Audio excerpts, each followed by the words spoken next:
intense beefy gravy. This is the sexiest gravy I've ever made.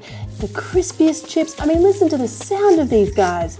And we're gonna talk cheese curds. If you know, you know. My friends, we're making classic Canadian poutine. The ultimate poutine, even though I'm not Canadian. We'll see how it goes.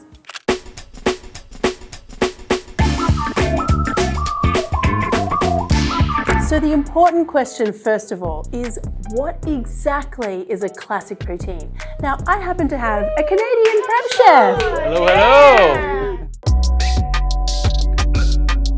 So Sean is going to talk us through the legit poutine situation. Sean, take it away. What is poutine? Yeah, so most of the world doesn't know what poutine is. They really don't. But in Canada, we love poutine. So you gotta have a nice crispy chips, and then you gotta go for a nice cheese curd. It's got the more squeakiness to it, the better it is. The cheese curd's interesting. We're gonna get back to that later on. Okay, Yes. so crispy chips, cheese curd. And then you have to have a nice beef gravy, but it's gotta be a nice dark beef gravy. You know? I have had poutine in Canada. I've never actually made it before though, so I'm a little nervous, but hopefully you'll be here to help. I can be here to help walk you through it. So we're gonna start with the cheese curds. So this is what you're looking for here. Now, the cheese curds posed a little bit of a problem because we found out that outside of Canada, it's very difficult to buy cheese curds. We are at the Wambai Cheese Factory and we are picking up some cheese curds. Here we are. We are inside the factory.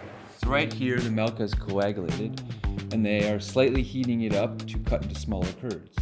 Usually these curds will be turned into different types of fine cheeses, but I'm going to pinch some of that curd and then turn it into proper poutine for Marion. I love cheese so much. Like I could sleep with cheese and just love it and wake up next to it. So this is what we got from the cheese factory. I need to turn it into this. I'm gonna ask the expert. Cheese curds are really important to a poutine dish, right? Tell me why. They're extremely important, otherwise it's not a poutine. Because you gotta have that squeaky factor, and you gotta have a type of cheese curds that don't melt. They kind of more so sweat off, so you can still have a nice bite to it, and then it squeaks as you're eating it. So if I was like, why don't we just chuck some cheddar cheese in there, what would you say? Why don't we just chuck some cheddar cheese in there, what would you say? It wouldn't be a poutine. It would probably still be good, but it's not a poutine. How do we get it into the Canadian poutine way? Well, we gotta press it. Okay, so you've got two pans here. So we're gonna be putting the curd in the There bigger you go. pan, and then I've just been pressing it, trying to get out all the moisture. Right, so you just want to firm it up more, is that the idea? Yes. Now, typically I'd put it in on a rag afterwards to get a little bit more moisture out of it. Oh, right, yeah. Let it dry up some more. Yeah. And then what I've just been doing is just pulling off little bits. Just kind of doing Oh, yeah, I like see. a roll. So in Canada, you would just buy the curds. They would be already pressed. They would be in these little globules already. Yes, it would be in already pre-bagged, and then typically even a lot of Canadians, they actually go and they just buy the curds and just eat as is. It's like a little afternoon snack. Does anyone else just eat It's curds weird. like that? I don't think so. I don't think so. I Oh. don't know. I actually kind of miss it. Okay, cool. We got curds. We got lots of curds. Nice. Thanks, Sean. Sweet, thank you. Now we're going to do chips. So Sean said that the chips have to be really lovely and crispy. And I'm using kestrel potatoes. You could also use russet potatoes, which I believe are more common in Canada. But the main point is that you cut the chips to your liking. You can do a French fry string style. I'm going to go with a medium chunky kind of style. I'm also leaving the skin on because I like the extra texture. Now the chip technique here is very important. No one wants a soggy chip. So to do that, you want to start off with a really good soak. You need to rinse the potatoes first. I'm trying to get rid of as much starch as possible here, and then cover them with water, leave them in the fridge overnight if you can. At least 2 hours though would be great. The point of the soaking is to remove as much starch as possible so that we can get a really crispy chip. I'm going to drain and rinse these one more time. So the really important thing here is to make sure we get as much moisture off of these chips as possible. So onto a clean tea towel, give them a really good dry. Once your chips are dry, we need to do a double fry here. The first fry is really just kind of like softening the chips up. I want to bring the oil up to about 150 Celsius. Now, I don't use thermometers. I do the Asian mum thing where I put the wooden spoon in, and for 150 Celsius kind of thing, I'm looking for lazy little bubbles, just like this. Add your chips in carefully so you don't splash yourself with hot oil, and let them cook in there for around about 5 or 6 minutes. Now this is how you can tell when they're ready. So just lift them out and just with a sharp knife, if you can just poke through and it's tender but not falling apart, then they're ready. So at this point you can pull them out, drain them on some paper towel, and then these guys need to cool down. So the idea here is they get nice and cool and then they come back for the final fry and get super, super crispy. So while they cool down, let's make the gravy.